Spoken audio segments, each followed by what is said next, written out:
Saya ada pertanyaan tentang bagaimana cara mengawali belajar hadis, Ustaz.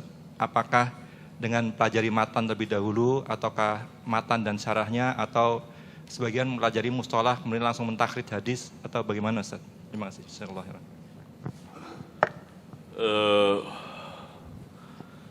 Mempelajari atau mengetahui hadis bagi para pelajar ilmiah menjadi suatu keharusan, baik ia membidangi hadis maupun tidak.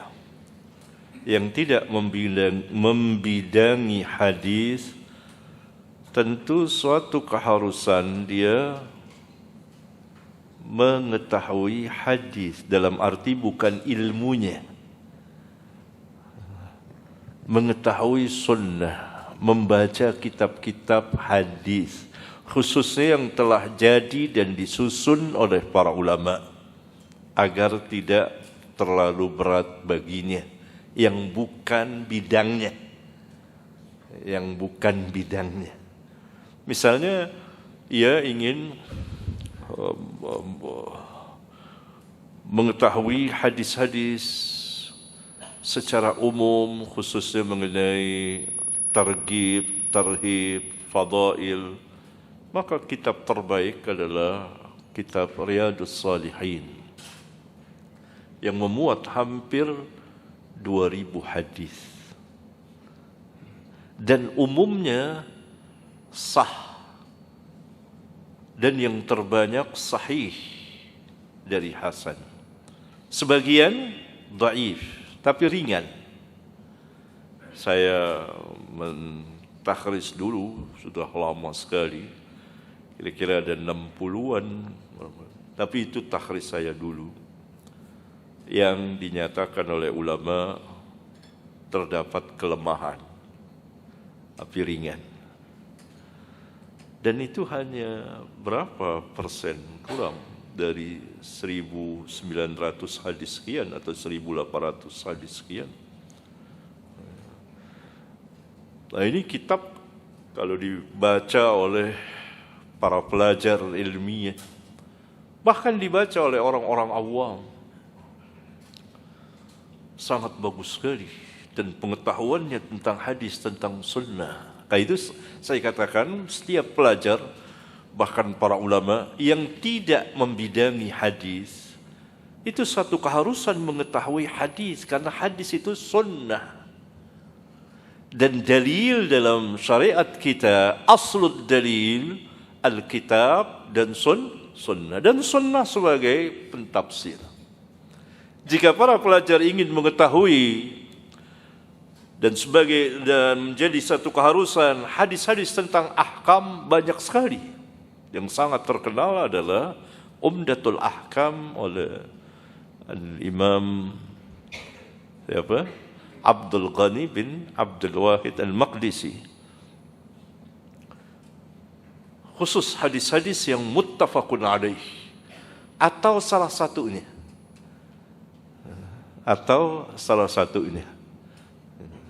Karena tidak semuanya muttafaqun alaih. Kadang-kadang al-imam membawakan Bukhari saja atau Muslim saja. Dan kadang-kadang memakai lafaz Muslim, memakai lafaz Bukhari atau memakai lafaz Muslim, itu ada.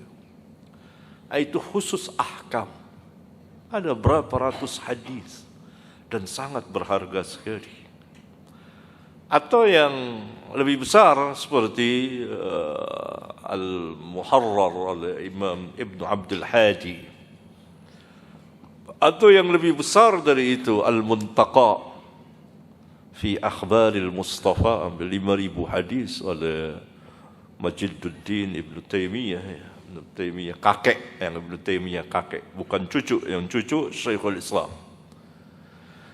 Atau yang belakangan sangat terkenal sekali, Bulughul Maram. Dan kitab-kitab hadis lainnya, ada yang besar, At-Targhib wa Tarhib oleh Imam Al-Mundhiri. Ada kitab Al-Azkar An-Nawawi, kitab terbaik dalam bab Al-Azkar, Jika tidak tahu taskhih dan tad'ifnya, meminta bantuan para ulama yang ahlinya. Ini dari satu sisi. Sebagai pelajar, tidak boleh buta terhadap sunnah. Harus mengetahui sunnah, karena ia dalil. Untuk taskhih dan tad'ifnya, ia pulangkan kepada ahlinya. Paham situ ya? Semua para pelajar ilmiah. Bahkan orang-orang awam pun saya anjurkan baca hadis, baca Al-Quran, baca hadis. Kalau tidak paham, minta bantuan ulama, tanya. Ya, karena kaum salaf itu bebas madhab, tidak menentukan salah satu pendapat untuk diikuti sepanjang hayat keagamaannya, kecuali Nabi yang mulia sallallahu alaihi wasallam, dan tidak pernah menentukan salah satu kelompok untuk diikuti kecuali kelompok para sahabat radhiyallahu anhum. Jadi qala Allah, qala Rasul, qala Allah, qala Rasul. Imam Bukhari lihat tentu baca. Qala Allah, qala Rasul, qala Allah, qala Rasul. Dan begitu beragamanya kaum salaf. Jadi satu musibah besar yang kalau para pemuda usianya masih muda sekali mempelajari kitab-kitab madhab yang tidak ada sama sekali dalilnya. Qala, kila, gini terus. Kitab-kitab matan. Hilang waktunya. Dan dia terbatas kepada satu pendapat. Itu pun kalau benar pendapatnya imam mereka. Misalnya Asy-Syafi'i.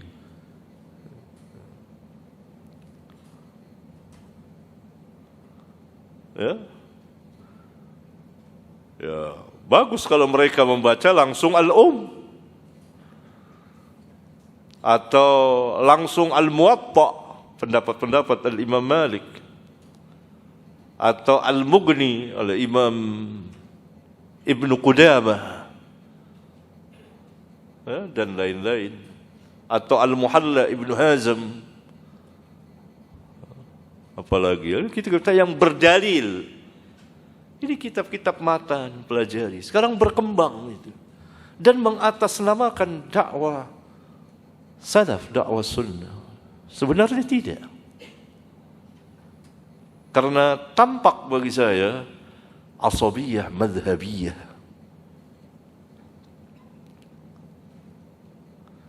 Jadi mereka menyelisihi, menyalahi Alkitab, Al-Quran dan Sunnah atas nama Alkitab dan Sunnah.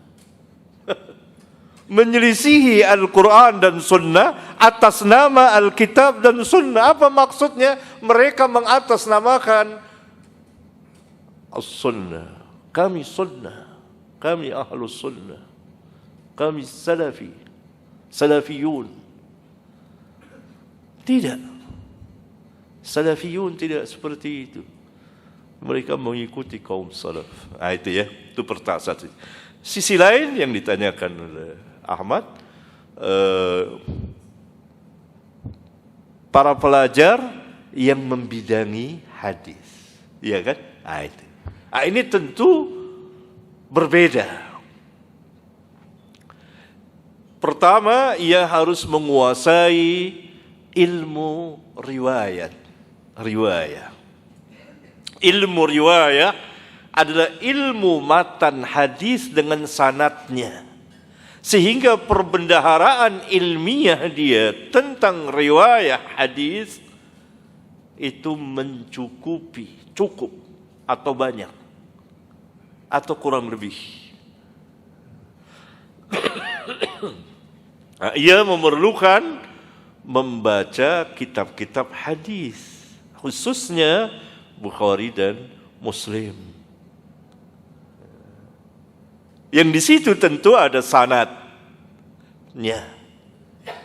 Karena hadis terdiri dari 3. Matan, sanad, rawi. atau sanad, matan dan rawi, karena rawi itu masuk dalam sanad.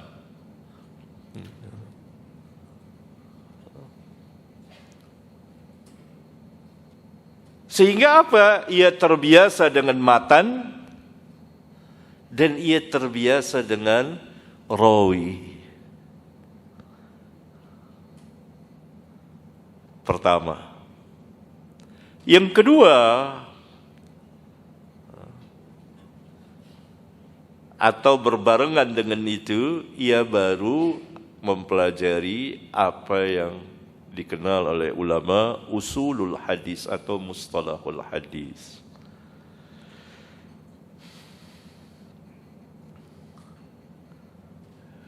Yani istilah-istilah yang biasa terpakai dalam hadis atau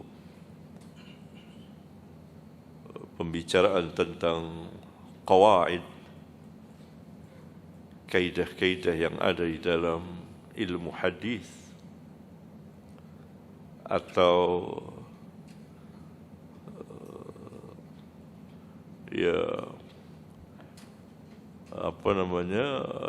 kaidah-kaidah tersebut. Walhasil ilmu usul hadis itu, dasar-dasar hadis dari kitab-kitab mustalah yang sekiranya mudah baginya, yang tentu saja ini perlu bimbingan, yaitu guru. Kalau tidak ada kesulitan, sangat sulit, kecuali orang-orang tertentu. Setelah mendapat bimbingan dari guru tentang ilmu mustalah ini, baik secara garis besar, mujmal, apalagi tafsil, maka memudahkan dia untuk meningkatkan pembacaannya terhadap kitab-kitab mustalah. Nah, berkembang pada zaman sekarang, pertama, bid'ah yang muncul, bid'ah dalam ilmu hadis, kira-kira 30 tahun yang lalu, kurang lebih, 25 tahun, 30 tahun, muncul paham yang menolak kitab-kitab mustalah yang disusun oleh para ulama. Mereka hanya mau mengambil mustalah dari mutaqaddimin. Padahal tidak ada kitab mustalah dari mutaqaddimin. Kitab mustalah pertama disusun oleh, katanya, yakni Abu Muhammad Al-Qadi Abu Muhammad Ar-Ramah Hurmuzi. Tetapi itu tidak lengkap. Itu hanya pembicaraan sebagian. Justru mungkin kita lebih condong mengatakan bahwa Al-Imam Al-Hakim dalam kitabnya Ma'rifatu Ulumil Hadis, pertama orang yang menyusun kitab mustalah secara lengkap, secara keseluruhan, walaupun dikatakan juga belum lengkap sepenuhnya. Nah, Ar-Ramah Hurmuzi itu mutaqaddimin atau bukan? Karena dia wafat tahun 300-an. Apalagi kalau kita tanyakan, akhir mutaqaddimin, awal mutaakhirin itu kapan? Berselisih. Mereka juga sulit. Ini bid'ah yang muncul ini. Beranak pinak merekanya. Muncul belakangan lagi sampai ke Indonesia ini, cucu-cucunya.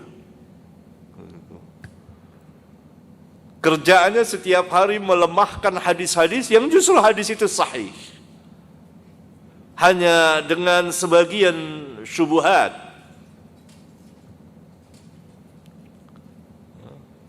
Nah, Al-Imam Hakim dimasukkan tidak mutaqaddimin atau mutaakhirin. Wafat tahun 400 berapa ya? 405 atau 400 berapa, saya lupa. Nah, ini muridnya Ad-Daraqutni. Gimana? Jadi ini salah kata mereka. Ini bid'ah ini. Padahal mutaakhirin mengambil mutaqaddimin. Jadi mereka selalu mempertentangkan antara mutaqaddimin dan mutaakhirin. Padahal mutaakhirin mengambil dari mutaqaddimin dan meluaskannya. Karena ilmu hadis semuanya ijtihad. Kan itu dikatakan ilmu hadis, ilmunya para mujtahid. Nah, itu bid'ah mereka pertama. Tidak mau ngambil dari mustalah, dari mutaakhirin, karena ini salah. Ini muncul mereka dan menulis kitab mustalah juga.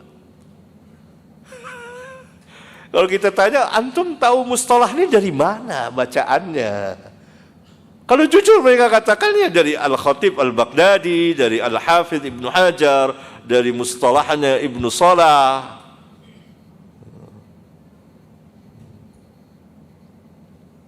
Ya, ada nama-nama orangnya. Ini ada kelompoknya. Mereka bid'ah yang lain selalu mempertentangkan antara mutaakhirin, mutaqaddimin. Jadi kalau sudah mutaqaddimin mentashi, mentad'if, maka tashi dari mutaakhirin tidak akan diterima. Bahkan ada yang mengatakan walaupun 1000 mutaakhirin mensahkan, mutaqaddimin satu mendoifkan, tidak akan diterima. Saya di pengajian Sabtu ya, sudah beredar di YouTube-nya, pernah membuat perbandingan antara Abu Hatim mutaqaddimin, jelas Aqran Bukhari di abad ketiga, dengan Al-Hafidh Ibnu Hajar, pasti mutaakhirin, tentang rawi. Kalau tidak salah Mujahid ya saya sebut. Menurut Abu Hatim, Mujahid tidak mendengar dari Aisyah.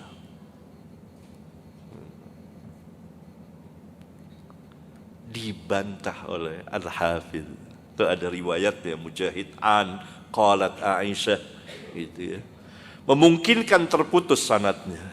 Al-Hafidh mengatakan pada sanad yang lain Abu Mujahid sarah sudah menegaskan dalam riwayatnya, sanad haddatsani sarah. Nah, sekarang siapa yang mau kita terima? Mutaqaddimin mengatakan tidak mendengar. Dalilnya mana? Misalnya dalilnya perkataan Mujahid yang tidak menunjukkan bahwa dia mendengar dari Aisyah. Dibantah oleh Al-Hafidh, dan langsung Al-Hafidh mengatakan ini mardud, tertolak. Nah, ini imam, bukan muqallid, ini Al-Hafidh, imam, mardud. Kenapa? Karena dalam jalan yang lain, sanad yang lain yang ada di Bukhari menunjukkan bahwa Mujahid saraha bit tahdits. Nah, sekarang siapa yang mungkin kalau kita hadapkan kepada mereka? Ini mutaakhirin, ini mutaqaddimin. Mutaakhirin menafikan, mutaqaddimin mensabitkan. Yang kita lihat apa? Orangnya atau dalilnya? Dalil.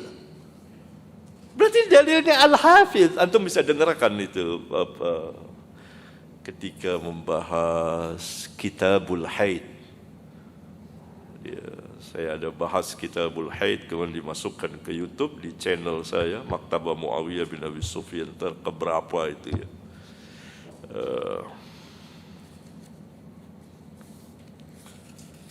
Tadinya saya mau pisahkan, lupa saya keberapa gitu. Tapi menitnya saya catat menit ke-29 sampai menit ke-44 gitu. Belum. Iya, tapi saya nggak tahu nih yang keberapa. Lupa. Saya dengerinnya udah itu. Itu dia. Bid'ah. Kemudian di antara bid'ah mereka juga bahwa hadis itu tidak yuqawwi ba'duhu ba'dan. Hadis kalau sudah dhaif, tidak perlu pakai syahid, mutaba'ah. Ini Bukhari bawakan mutaba'ah, bawakan syahid. Itu mutaqaddimin. Berarti itu yang kelompok pertama. Kelompok kedua berlebihan. Syekh Albani itu siapa, para ulama mengatakan ini orang-orang ini baru namatkan 1-2 kitab mustalah sudah mentakhrij. Ini baru baca sedikit saja. Itu tidak menjamin, karena takhrij itu lain lagi, itu tatbik dari perjalanan keilmuan mereka dalam ilmu hadis. Bukan selesai mustalah langsung takhrij. Coba ketika saya ngajar mustalah, apa saya ngajarkan antum untuk takhrij enggak? Enggak. Itu kan ikut pelajaran mustalah saya. Tapi kawaidnya begini, itu tatbik dalam perjalanan ilmiah mereka dan butuh waktu puluhan tahun. Dan dia takhrijnya itu awalnya dia tidak ngelihat satu pun kitab dari para ulama. Dia takhrij dengan ilmunya. Selesai, baru dia lihat ulama. Sama enggak? Wah, salah jauh. Begitu, itu tatbik namanya. Bukan namatkan 1-2 kitab 3 mustalah langsung takhrij. Jadi orang para ulama menyebutkan inna lillahi wa inna ilaihi raji'un. Ini dibantah oleh Syekh Albani, tapi saya lupa perkataannya. Itu tidak dibenarkan. Karena itu teori. Takhrij itu amaliyah, perbuatan. Ilmu mustalah itu kan teori. Takhrijnya tatbik, penerapan.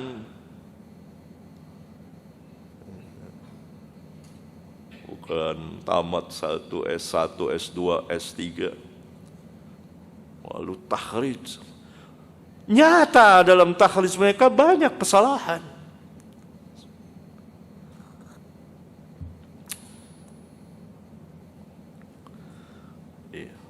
Iya.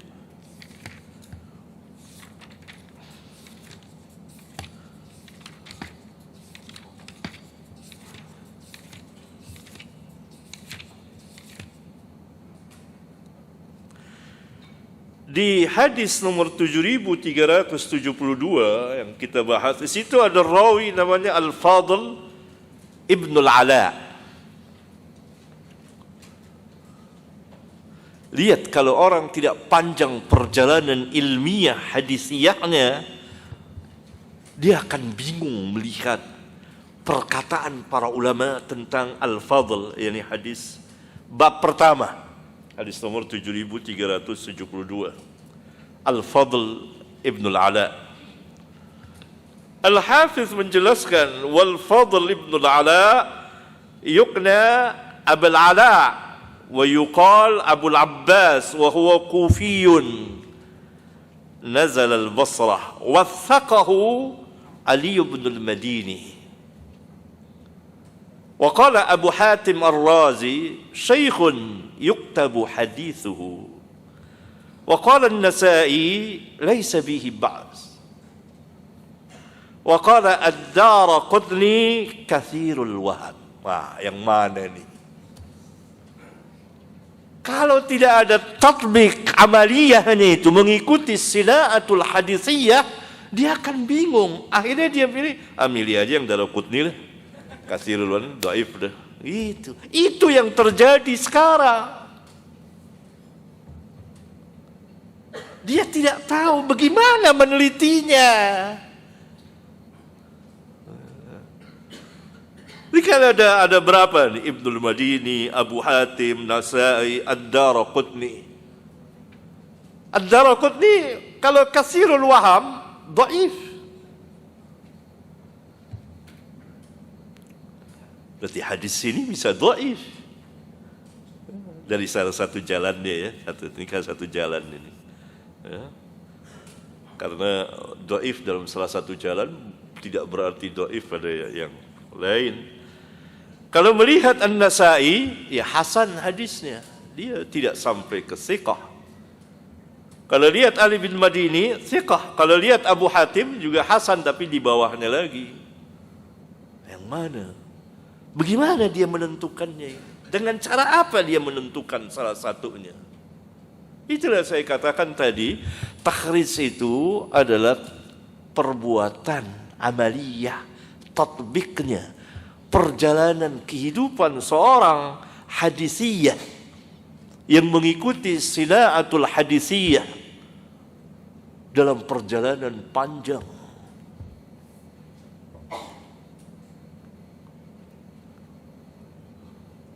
Beda lagi itu. Berarti pelajar ilmiah itu dia menguasai riwayah dan dirayah tentang mustalah yang seakan-akan melekat padanya. Kemudian dia berjalan bertahap, 1, 2. Sekarang sebagian dakatirah. Ini dakatirah.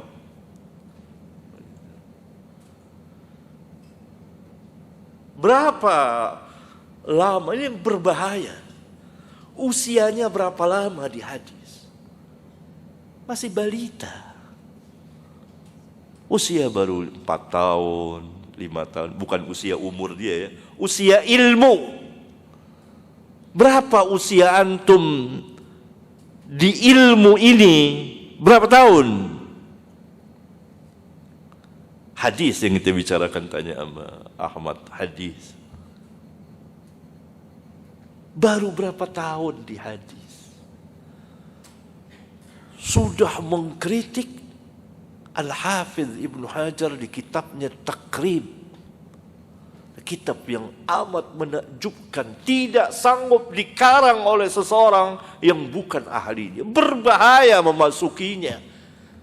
Ya kalau kesalahan ada 1, 2 atau berbeda, tidak apa-apa, karena ini ijtihad. Tapi kritikan secara keseluruhan, mengkritik kitab Takrib itu, ini berbahaya. Apa yang dijelaskan di kitab itu dengan singkat, padat, menyeluruh, amat menunjukkan keilmuan Al-Hafidh. Kita tidak mengatakan tidak ada salahnya. Yang berbahaya, orang-orang yang di ilmu hadis baru 4-5 tahun usianya. Balita. Baru 7 tahun, baru 10 tahun, belum balik. Kalau laki, belum balik kan. Terus berbicara tentang hadis tashih, tad'if. Dia harusnya melalui perjalanan panjang dan diendapkan, didiamkan itu ilmunya dilihat. Nah, ulama menjelaskan tentang permasalahan ini. Itu dia.